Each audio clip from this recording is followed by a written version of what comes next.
saying, oh God, what's up with you?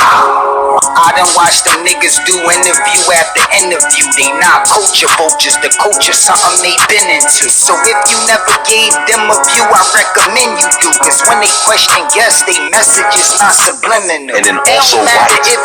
So I didn't know what that even meant. Because each role took the occasion, then the next one said white. And then if it was an opportunity for a black man, that's when there was a role that seemed to be homosexual or something that is displayed as weakness to me. Like sometimes, because it seems like sometimes the narrative is still painted that strong black, like male anyway, is not normally the depiction. Usually if we're strong, we might be a criminal, we might be something like that. That narrative, just like the same narrative we deal with in real life, exists in Hollywood. So sometimes it's very hard. It's disappointing to see some of the things that goes on. Like in what it is, it has been a difficult thing. At the same time, it's been an easy thing. Because whether we think about it or not, we are one of the most copied and beloved race on the planet, even though we're not told that. You know what I mean? That's a fact. So when you look at like a Tyler Perry, right? Because obviously I feel like you're probably on one accord, and please correct me if I'm wrong, as we are. But don't have a problem. I don't want to say we don't have a problem. We respect some of the leading black male roles that put on dresses, your Jamie Foxxes, your Martins, your Tyler Perry, but we don't agree with that. Like, that's not something as males we can sit back and go, acting or not, that's not something we'll do.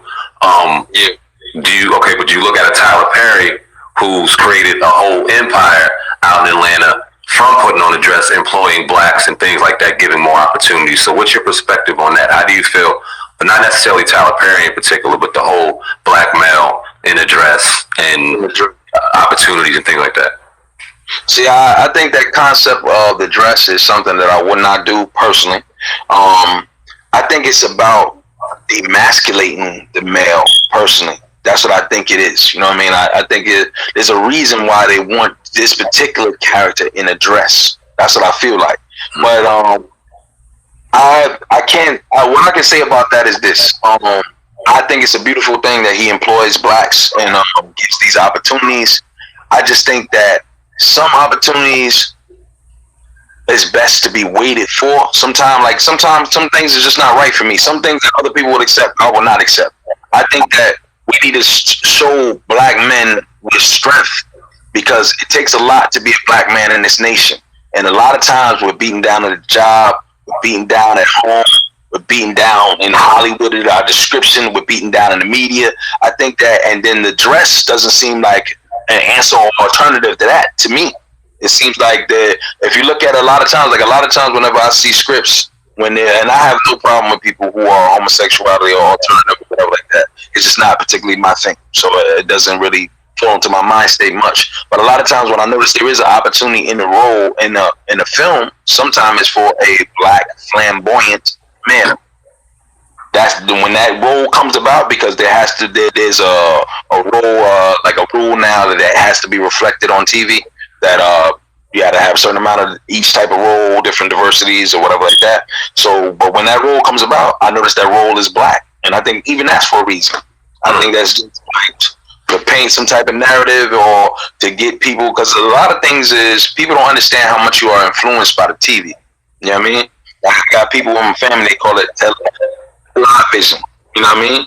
Because it's telling you like a lot of the media is just paid for. Like some of the narratives are not the best, and it's depicted to be a certain way, to have people have a certain mind state.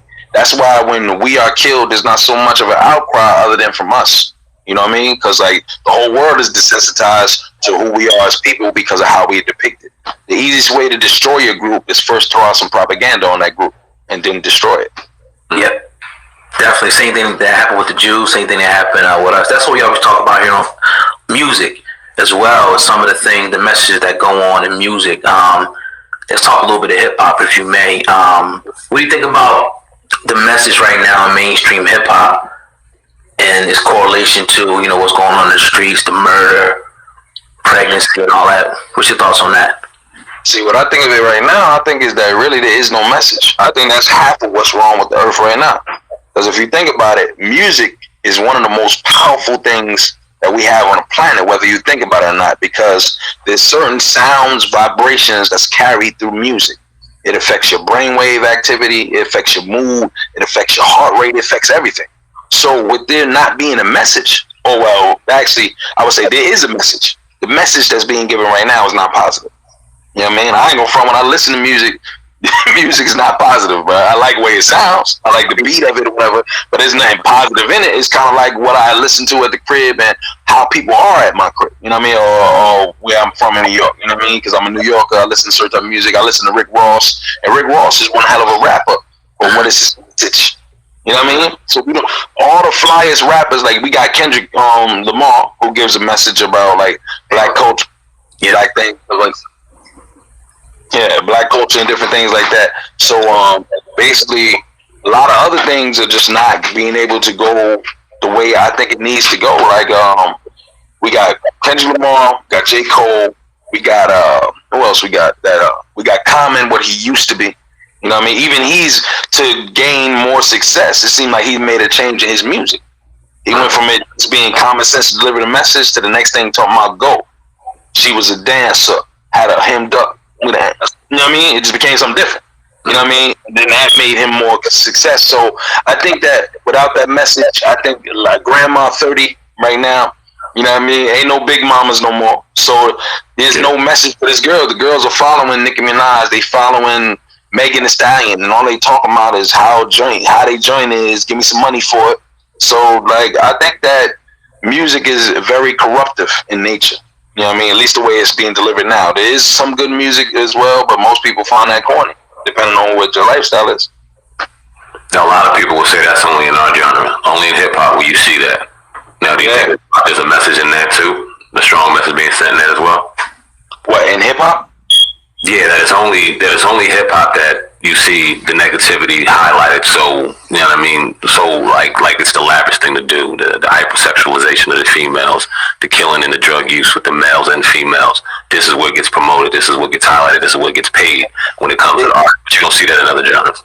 Yeah, it does exist in other genres. Not as far as the murdering and the depiction and stuff like that. But as far as hypersexualization, that's in every genre.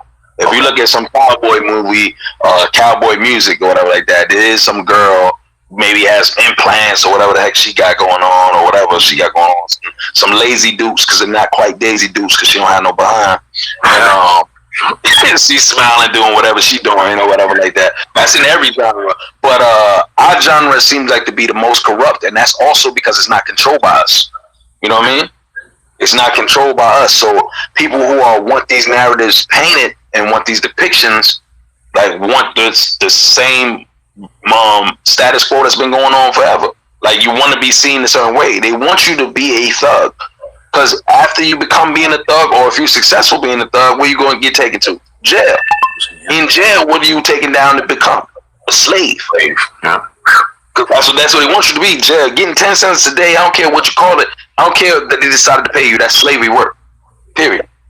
They're not giving you no good thing to do. There's people in jail who do jobs in jail that are facilitated in jail, where if they came out and did that same job, they could be making close to $80,000, $100,000 a year. But in jail under that particular guise, because prisons is big business, they don't make any money whatsoever. So that's slavery to me. So I think that each genre has bad or negative depictions. Because you got heavy metal, you got whatever. They sometimes have satanic themes or whatever it is they got going on. But I think our genre the most seem like the most corrupted and doesn't speak to socially what's going on. You know what I mean? Because if you think about it, we got us being murdered, killed, shot like dogs in the street. Then the music that come on behind it is I'm gonna shoot you like a dog in the street right behind it. Like, yo, son, you want to put a clip out, lay it out. You know what I mean? So it's just crazy, dog. I think that we don't use the power that we have in our platforms. When you think about snitch culture in hip hop, we see a guy like Tekashi 6ix9ine that's running the streets rampant. And I went out on a limb and called him an agent provocateur. You know what I mean? Pretty much trying to get people indicted for what type of stuff that he's doing. What do you think about the snitch culture and 6ix9ine? Him, snitching and coming back in hip hop is still being a provocateur to different groups and people. You see, what I think, if you think about the concept of that, right? Like snitch culture, first of all, I'm not with no snitching and all that stuff like that, period. You know what I mean? Because I grew up, like, that's not how I was raised. But what you got to think about what he actually is, he is a facilitator. For him to be able to do that and be able to still participate in everything he participates in, cat did no jail time. I don't care how much snitching you do, period. You can snitch on whatever. You still a participant in everything that went on, and you receive nothing. So you bigger than the snitch. You got a priority upon you as far as you're needed. Like, if you think about like this, if I correlate it to this is what I'm gonna say, and it's gonna sound odd, it's gonna sound off, but it's not really. If you think about it, every political leader we've ever had that was black, that's trying to push a platform, right, got what? What did he receive? Funding. Death. Death. That's it, right? So what does it mean when you got some that don't? They gotta be working. If the two rawest ones we had that had any similarity to you got murked, and you still sitting and talking, what does that mean? Right. That's the way I think about it. I don't care how people try to paint it, and people can have a good platform. You can be talking great things about uplifting the people and all that stuff, but what makes you exempt and these other two people not? So that's what I think of it is, and that people could take it for what it was, like a conspiracy theory about everything. I just see things different, like outside of the lines. Tekashi 6ix9ine is one of the weird.